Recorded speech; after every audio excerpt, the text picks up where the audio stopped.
আসসালামু আলাইকুম রহমতুল্লাহি ওয়া বারাকাতুহু। আজকে আমি নারীদেরকে নিয়ে কিছু কথা বলবো। আমার ভিডিওটা কোনো নারীরা দেখলে একটু মনোযোগ দিয়ে শুনবেন।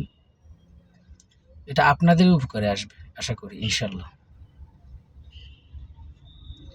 তো নারীদের বলতে একটা সংসারের বিষয়ে আমি বলি। একটা সংসারে একজন নারী অবদান সবচাইতে বেশি থাকে। পুরুষের হচ্ছে বাইরের কাজ, তারা বাইরে কাজ করবে। একটা ছেলে সন্তানও মানুষ করতে গেলে মায়েরই 80% সংসারের ক্ষেত্রে, বাচ্চাদের দেখাশোনা কিংবা পড়াশোনা সমস্ত ক্ষেত্রে মায়েদের 80% কাজগুলি করতে হয়। পুরুষ মানুষ কাজে ব্যস্ত থাকে, তাই অনেক বোনেরা দেখবেন স্বামীকে ওইভাবে একটু বিবেচনা করবেন। তো আমি যেই কারণে কথাটা বলছি, বেশিরভাগ নারীরা স্বামীকে অনেক মূল্যায়ন দেয় না। অনেক এখনকার প্রজন্মে এটার হার অনেক বেড়েছে।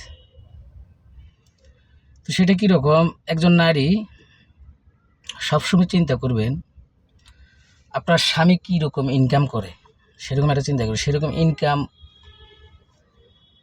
অনুযায়ী আপনার চাওয়া পাওয়া তার কাছে চাইতে সেরকমভাবে চেষ্টা করবেন।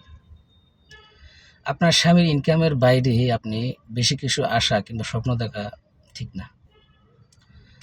কারণ আপনার স্বামীর ইনকামের বাড়তির বেশি যদি কিছু আপনার চাহিদা করেন, এখনকার নারীরা বেশিরভাগই পুরুষের উপরে চাপটা দেয়। এতে একজন পুরুষের অনেক ক্ষতি হয়, মন মানসিকতা এবং দুঃখ কষ্ট।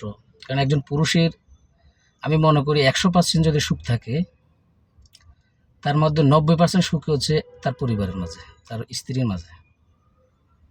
তার যদি সুখে থাকে, সে যদি সুখ ছান্দে কাজ করতে যায় কিংবা পরিবেশে চলতে যায়, তাহলে 90% সুখ তার স্বামীর, তার স্ত্রী থেকে সে পাইলেই কিন্তু সে কিন্তু সারাদিন তার মনটা উর্বর থাকে এবং খুব আনন্দিত থাকে। সে কাজকর্মে সব কিছুতে তার মন বসে। তো এখন নারীদের যেটা বলছি, আপনাদের চাহিদাটা, আপনাদের স্বামী কত টাকা ইনকাম করে সে অনুযায়ী আপনাদের চাহিদাটা করতে একটু চেষ্টা করেন। কারণ আপনার চাহিদাটা যদি একটু বেড়ে যায়, তাহলে আপনার স্বামী কোনো একটা খারাপ কাজের দিকে যেতে সে বাধ্য হয়, না চাইতেও। হয়তো সেটা চুরি হইতে পারে,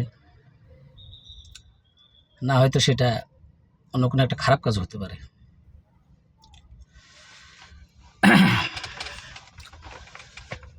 তো এটা একটা নারীদেরকে একটু স্বামীর প্রতি, স্বামীকে একটু ভালোবাসা, একটু বোঝা,